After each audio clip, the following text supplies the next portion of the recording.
day that I came into this country, France, in Europe, to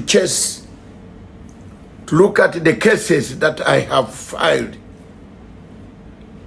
in this European Court of Human Rights and the European Court of Justice. I have been to Strasbourg. Remember, Africa has one big problem. As soon as you die, fanfare is made, people forget. And this is the disease that we have had as Africans. Most of us who want to talk, who claim to be talking so loud on televisions across Africa, trying to defend their Pan-Africanists, some of them don't face scenarios like this. Some are well-educated lawyers, better than some of us. But they have never thought of taking decisions the route that some of us have taken. The dismembering of Libya by France sets the best example of any Pan-African. Any Pan-African who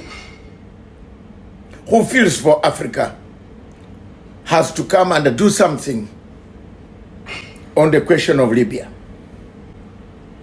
Ladies and gentlemen, Libya and the resolutions 1973, which was framed, doctored, a dossier presented to the United Nations Security Council by Sarkozy, brought harm to this nation called Libya. As we speak today, Libya is divided into two parts. There is a Libya of Benghazi and a Libya of Tripoli. The African Union has tried its level-based, given that it has double standards already captured by the French, this place where I am right now, captured by them, taken by them, organized by them, directed by them, has tried so much to get Libya to the table so that the two warring parties can unite. We have failed. But as this process goes on, resources of Libya are being siphoned by companies of Mr. Sarkozy.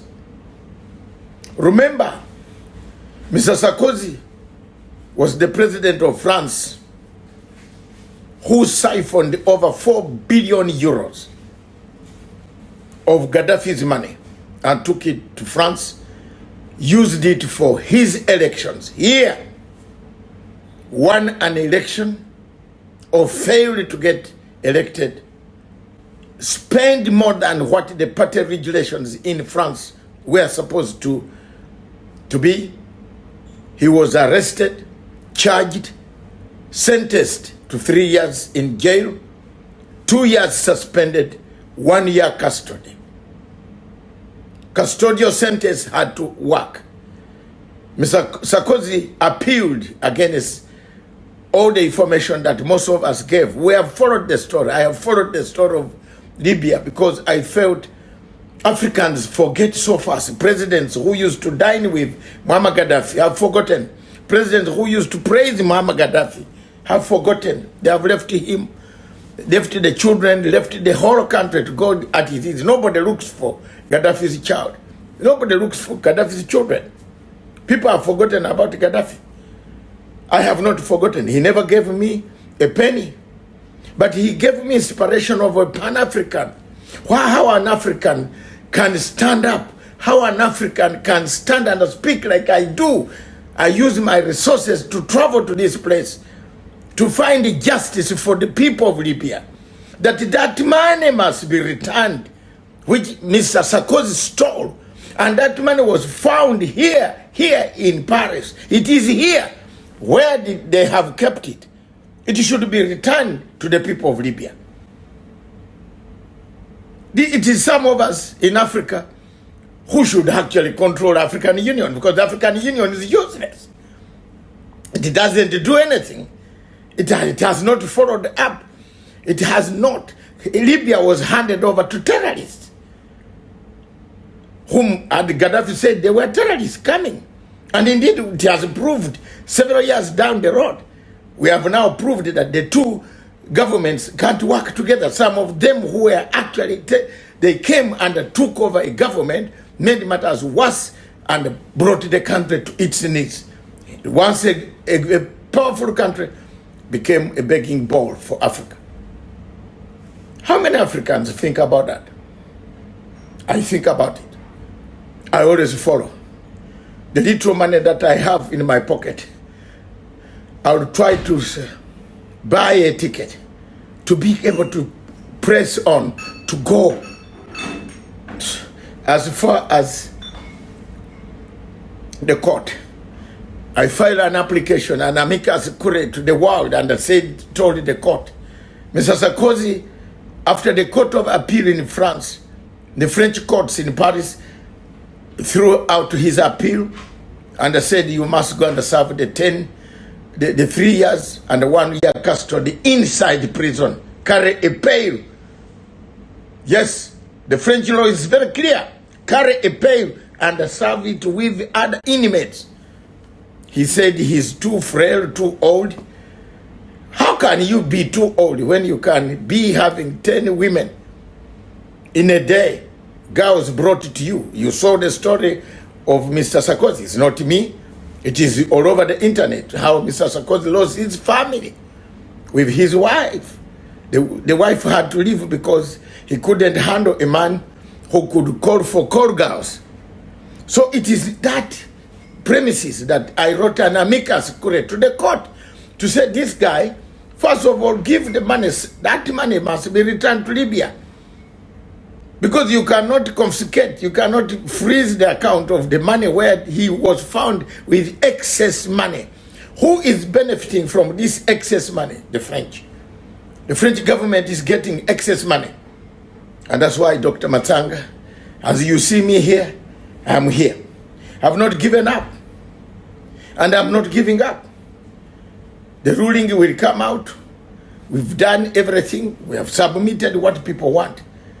I have done my best. I use my brain to submit. I don't need experts to write me English, which does not serve me. My English is enough to serve the court. And I say, this is an amicus curiae that I stand for. I stand for the rights of the people of Africa. France colonized us, brought us misery. The entire Sahel is full of misery. Gaddafi used to tell you that if you kill me, the entire Sahel will be in misery. Isn't it so? From Mali, Niger, Burkina Faso, Ivory Coast, up to the western coast, back to Chad. Nigeria is gone, bankrupt, empty, a shell of leaders who parade around with photocracy. You see, we have African photocracy system, syndrome, that has gone in the blood of African leaders parading for photographs. Sad. Yet, nobody looks at their friend. Nobody helps me. For example, all leaders who benefited, some have properties of Muammar Gaddafi. They have taken over. They sleep in them. But nobody gives me $1,000 to go and buy a ticket. I don't need money to feed. I can drink coffee and file an application. I urge the leaders, I urge all those who are friends of Gaddafi to look at me. I'm fighting a battle here to make sure that Mr. Sarkozy goes to jail. Jail, inside the jail. And he must, the former president must be convicted. He's convicted, he must have his sentence. He can't come to the European Court of Human Rights and pretend to hide there, to say, I am frail. When you are stealing the money from Libya, were you frail?